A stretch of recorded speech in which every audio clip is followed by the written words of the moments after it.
Welcome to the Fit 15 podcast show, where you'll find health and fitness inspiration, motivation, and information shared in 15-minute episodes. Tune in while getting a move on to make leading and enjoying the benefits of a healthy lifestyle almost too easy. It's the Fit 15. And now your host, Catherine Basu. Welcome to the Fit 15 podcast show. I'm your host, Catherine Basu, and yesterday I had on the show international best-selling author Lauren Golden, who came on to share some tips to help you increase your productivity. Highly recommend checking that episode out for those insights, as well as to learn more about entering the giveaway we have for a signed copy of her book.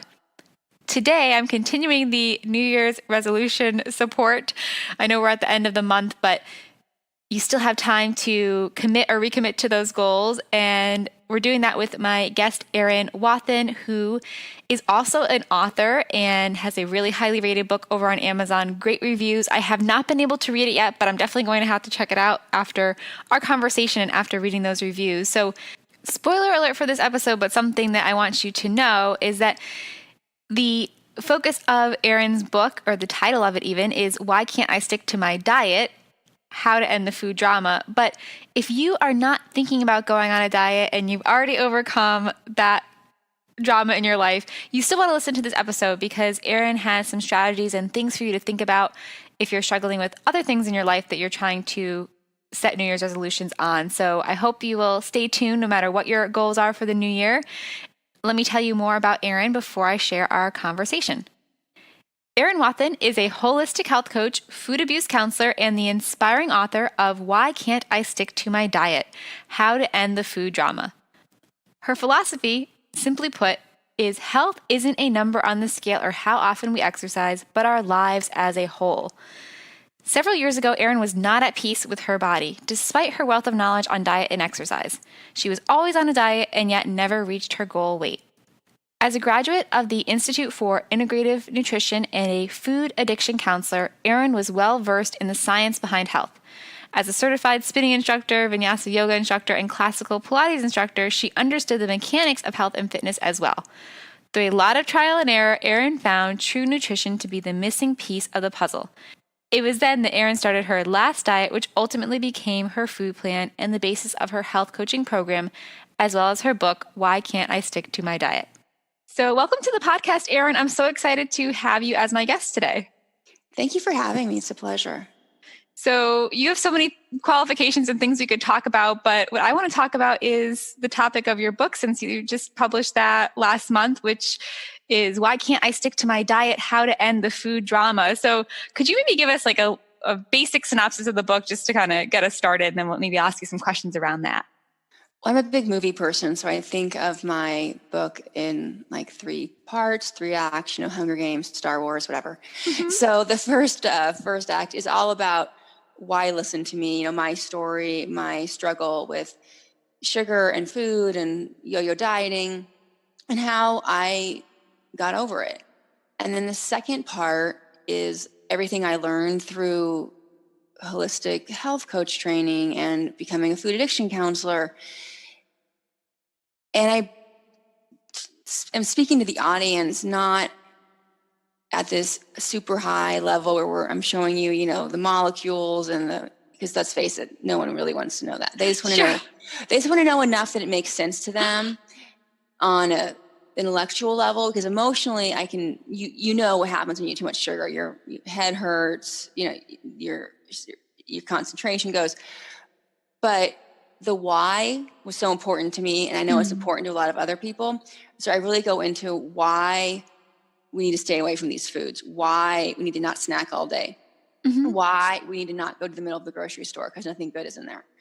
So I get into the science, and I also basically tell you what you need to know.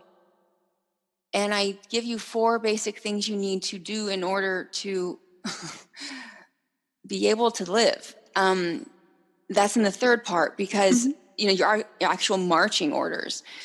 I'd been on so many diets in which the rules were so long, and you could only have tomatoes on Tuesday, and you were weighing and measuring in restaurants, and you were starving yourself, and then you were detoxing and you were sweating all night, and it was just too much.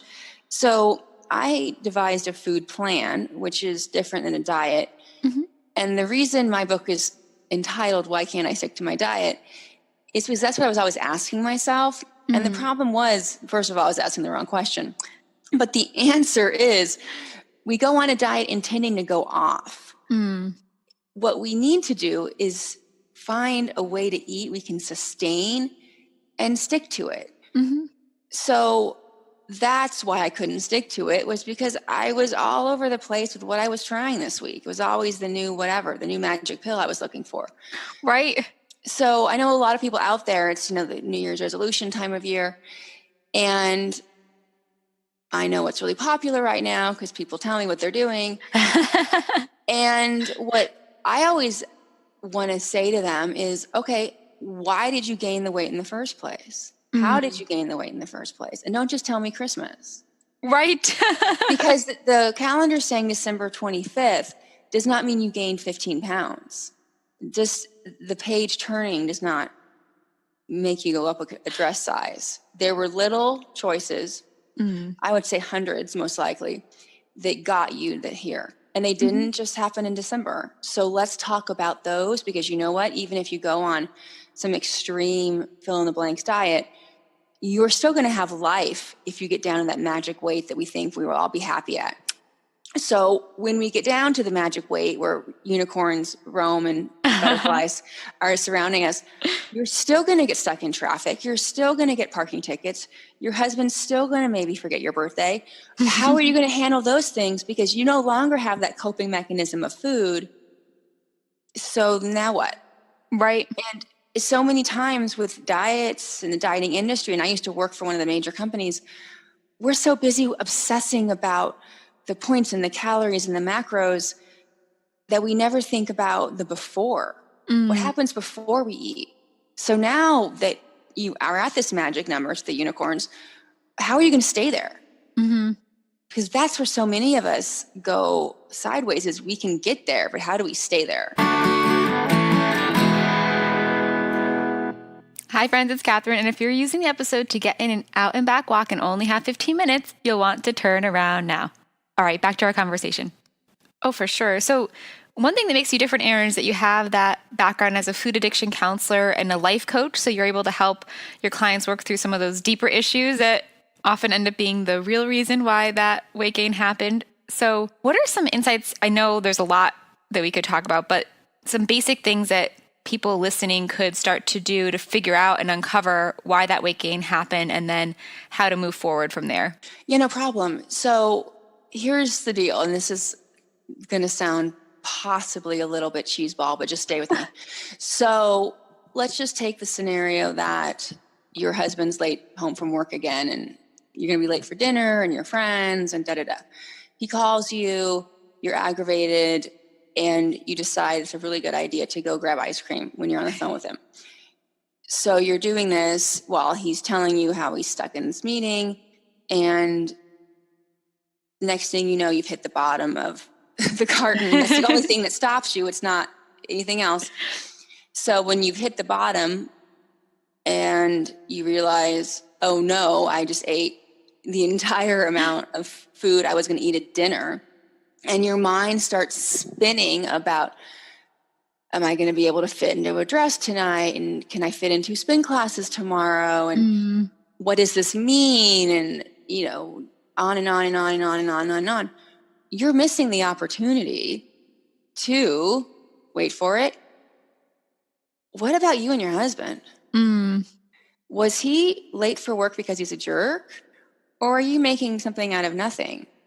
Or somewhere in the middle? Right. Because that's an opportunity for you to figure that out. Because if you had, in a parallel universe, you get the phone call, you don't go to the kitchen, maybe you go to the living room and you sit down and you have the same conversation, but you don't do what you've done a million times. You just sit with it. Maybe you grab your journal, maybe you go for a walk, maybe you grab yourself a cup of tea, but you don't go to food for the answer, because the only way food is the answer is if the question is about food, it's about hunger. So what solves hunger? The answer is food. That's pretty much it. Yep.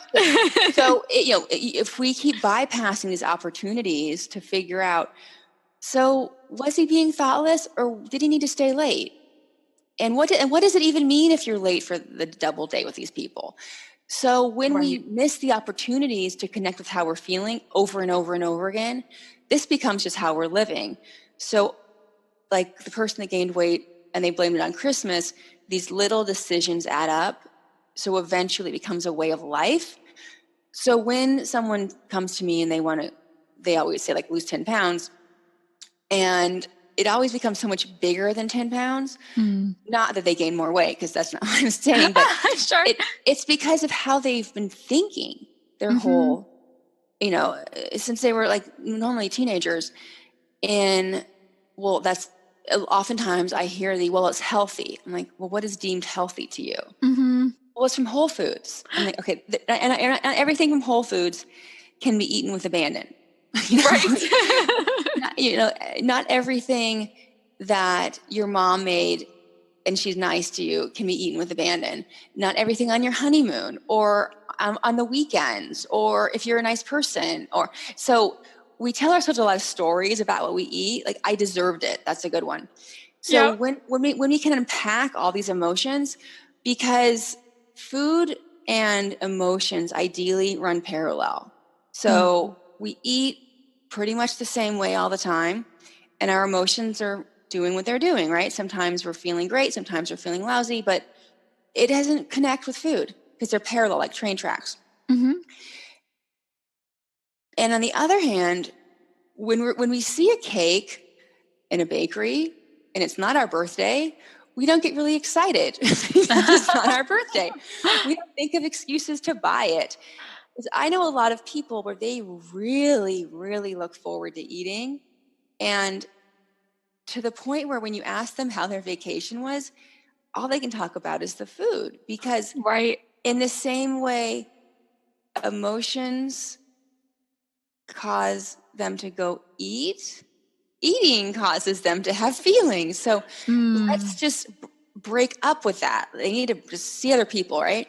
So the more we can detach those two things that, are never going to be gone from our existence, we're still going to have feelings and emotions and thoughts. And we're still going to need to eat unless we want to just live on an IV drip or something awful. How are we going to do it? Well, the only thing we can really impact or, have any influence over is how we look at things and how we view, the husband being late. Is it because he's a horrible person? I don't know your husband. I can't tell you. But I do know that you're not going to find the answer in that carton of ice cream. I guarantee you that. No, for sure. So if we find ourselves in that in situation where we're reaching for food because of some emotional experience, whether it's our husband being late for the dinner, I like that strategy of trying to like take a different path. Like, don't go to the kitchen, kind of like try to stop yourself. Do you have any other strategies like in that moment to kind of get us off that track? I mean, I like the journaling once we get to the other room, that could like trying to set up that new habit. Is there anything else that could kind of help us, reroute in that situation? What I have a lot of my clients and readers do is make a list of things that really fill them up emotionally when they're in a really good place, right? So when like you're feeling great, you make a list. Maybe it's on your phone. Usually everything's on our phone nowadays. Maybe it's a little list on your phone for when I'm upset. I don't know, whatever you want to call it. So you look at it, you're like, okay, journaling's not going to do it. Maybe a bath, maybe shoes. I don't know. I'll buy shoes, whatever. So, just something, or maybe you just sit there and let you ride the wave, right? Because sitting with that feeling for 20, 25 minutes, which is as long as it should really be intensely in your body, the first time you do it, it's going to feel very intense. You think you might explode. I guarantee you won't.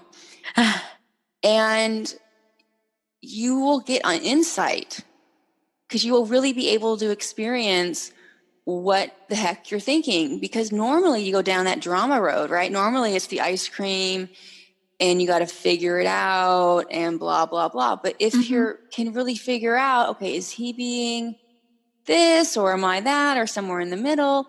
Then you can observe, and from a non-sugar high, non just spinning perspective of what is this giving me? What's the opportunity here? And this is an opportunity. And of course, it's annoying to tell somebody you got in a fight with your husband. It's an opportunity. Yay, you. But it can be, because think of all the times we haven't taken those opportunities. Right. And they keep coming, right? Mm-hmm. I have 2 kids. They used to be little, but now they're older. But I remember very distinctly, like one time there was a snow day, and it was one of these that really shouldn't have been a snow day, but they called it anyway. Yep. And I remember coming back from a kids museum, and it was mobbed, and it was super crowded and noisy and loud. And I put my kids in front of the TV, and I just remember going and eating like a tub of nasty, like shelf stable frostings. Yep. I just had like a spoon, right?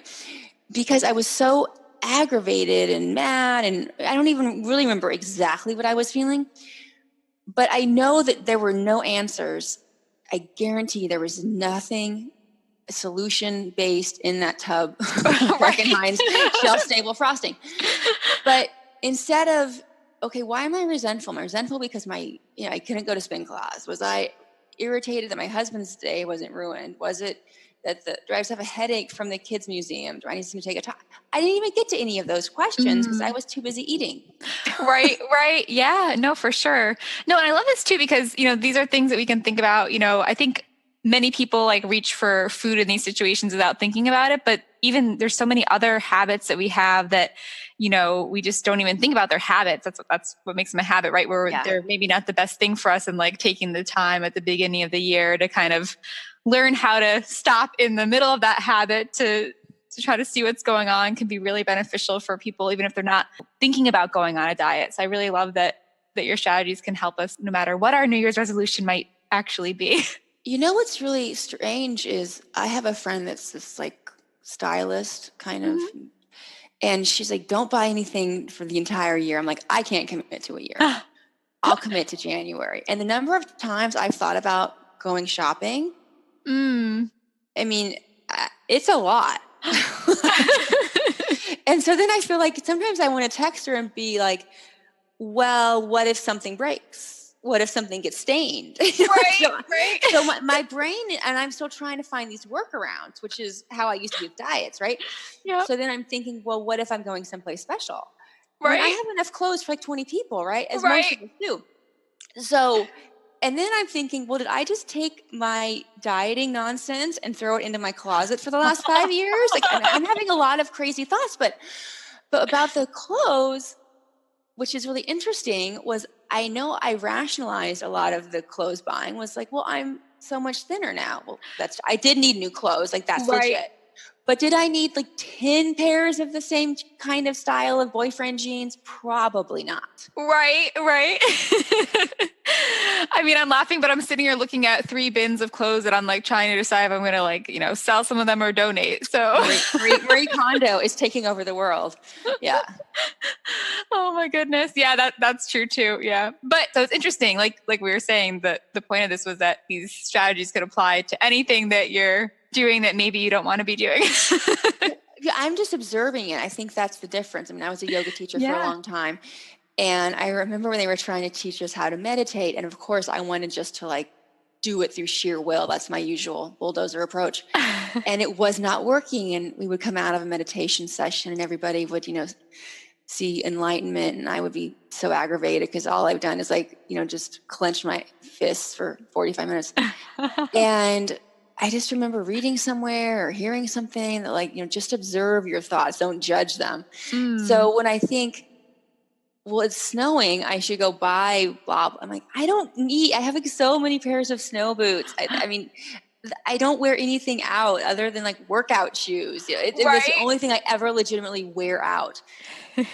So then I'm like, maybe I'll buy lots of workout shoes this month. Then I get all these workaround thoughts, which I'm observing, not judging, but to go back to the any bad habit, that is what I'm not